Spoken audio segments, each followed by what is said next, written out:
आपण पाहत आहात महाराष्ट्रातील लोकप्रिय न्यूज चॅनल युवा धर्म न्यूज, अन्यायाला वाचा फोडणारी एकमेव वृत्तवाहिनी।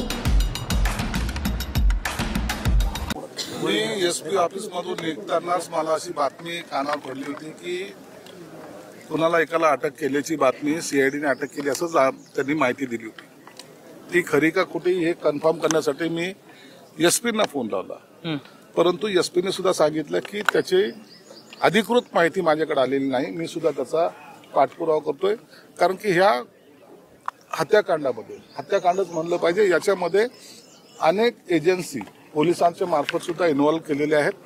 म्हणून आरोपीची अटक केल्यानंतर गुप्तता पाळणे सुद्धा होऊ शकतं किंवा त्याला अटक केली की नाही याचा आणखी दुजोरा जोपर्यंत अधिकृतपणे जाहीर करत नाही तोपर्यंत त्याच्यावर भाष्य करता येणार नाही। विरोधक धनंजय मुंडे यांच्या संदर्भात आरोप करतात, त्यांच्या संबंधित तो मुख्य आरोप आहे असं सांगितलं जाते। आता पालकमंत्री काही दिवसात वाटत बघा, तुम्ही ह्या संतोष देशमुखाच्या हत्येला राजकारणामध्ये आणू नका। विरोधक काय म्हणतात व सत्ताधारी काय म्हणतात, मला ह्या गोष्टीमध्ये रस नाही। आमची भूमिका स्पष्ट आहे की ह्या संतोष देशमुखच्या हत्यामध्ये ज्यांचा हात असेल, मग तो कोणीही असो, कोणत्याही पक्षाचा असो, त्याच्यावर कारवाई ही झाली पाहिजे। एखाद्याची हत्या होते त्या टायमाला मला जो आता फोटो दाखवला देशमुख त्यांच्या भावानी, त्याच्यामध्ये जे काही मुलं दाखवले ते 24 ते 26 वर्षांची मुलं आहेत। आणि मग त्यांना सांगणारा कोण, कुणाच्या मार्फत ती हत्या झाली, कोणी यांना हे करायला लावलं, त्या सगळ्या गोष्टी तपासामध्ये येतील आणि ज्यांचाही हात असेल त्यांना हे सरकार माफ करणार नाही, हे असं मुख्यमंत्र्यांसहित दोन्ही उपमुख्यमंत्री साहेबांनी सुद्धा सांगितलं। स्थानिक नेते आहेत, तुमचं काही चर्चा झाली की ह्या विषयावर? कारण त्यांनी अद्यापर्यंत इथं भेट दिलेली नाही। मी कोणाशीही चर्चा केलेली नाही।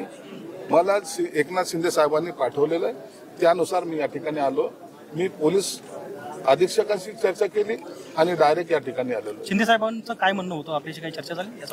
शिंदे साहेबांचा आम्हाला आणि उदय सामंत साहेबांना स्पष्टपणे निर्देश आहेत, तुम्ही जाऊन वस्तुस्थितीचा तिथलचा अहवाल आम्हाला द्या आणि जी काही घटना घडली त्या कुटुंबाला जाऊन भेटणे, त्यांना दिलासा देणं, हे सुद्धा त्यांनी सांगितलं। म्हणून आम्ही त्यांना दिलासा द्यायला तर आलोच आहोत, परंतु या घटनेच्या खोलापर्यंत जायचा प्रयत्न आम्ही करतोय आणि ती सर्व माहिती एकनाथ शिंदे साहेबांना सुद्धा देणार आहोत। आज 15 दिवस झाले सर, आज 15 दिवस झाले घटना। आमचं अधिवेशन संपल्यानंतर आम्ही पहिल्यांदा इकडे येण्याचा प्रयत्न केलेला आहे आणि आम्हाला या गोष्टीमध्ये माणुसकी या नात्याने ह्याच्यामध्ये इन्व्हॉल्व होणं आम्हाला आमचे कर्तव्य आम्ही समजतो। आम्हाला राजकारण म्हणून आम्ही याच्यात इकडे आलेलो नाही, आम्हाला त्या संतोषच्या कुटुंबियाला न्याय द्यायचा आमचा प्रयत्न आहे। आता आपण बोलताना असं म्हणाला की संतोषचं घर वगैरे गळते, मुख्यमंत्र्यांनी काहीतरी घर बांधण्याचं जाहीर केलं तुमच्या मार्फत, अशी माहिती येते, ती खरी आहे? आता थोड्या वेळामध्ये उदय सामंत येतील, निश्चित आम्ही असं कुटुंब वाऱ्यावर सोडणार नाही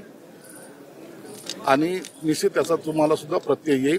शासनाची मदत ही वेगळी राहणार आहे, पक्षातर्फे आम्ही त्यांना मदत करणार आहोत आणि ही थोड्या वेळामध्ये उदय सामंत येऊन या ठिकाणी मदत जाहीर करतील। एसपींना पण बोलला स्वतः, त्यांच्या कुटुंबाची भेटला, तुम्हाला काय जाणवलं? ते विरोधकाकडून आरोप केले जातात की खंडणी आणि काही राजकीय त्यातून ही सगळी घटना घडली, तुमचं काय निरीक्षण आहे? नाही, हे खंडणीचाच प्रकार आहे, हा प्रकार खंडणीचाच आहे आणि एक दहशत माजवणं ज्याला म्हणतात, ज्या पद्धतीने एखाद्यावर अटॅक करणं किंवा एखाद्याला मारणं, ह्यात त्यांनी हे दाखवायचा प्रयत्न केले की आमच्या नादाला जर लागाल तर तुम्हाला याच पद्धतीने आम्ही मारू। म्हणजे ही जी काही दहशत आहे ही फार भयानक आहे। भविष्यामध्ये जर ही दहशत बीड जिल्ह्यावर जर एक प्रस्थापित झाली तर ह्या बीड जिल्हा हा बाकीच्या राज्यापेक्षाही पुढे जाईल आणि मला या जिल्ह्याचं नाव हे ब्लॅकलिस्ट असल्यासारखं होईल। कोणी इथं ना उद्योग येतील, ना इथं कोणी राहायला येईल, ना अधिकारी काम करायला, म्हणून ही दहशत आम्हाला संपवायची।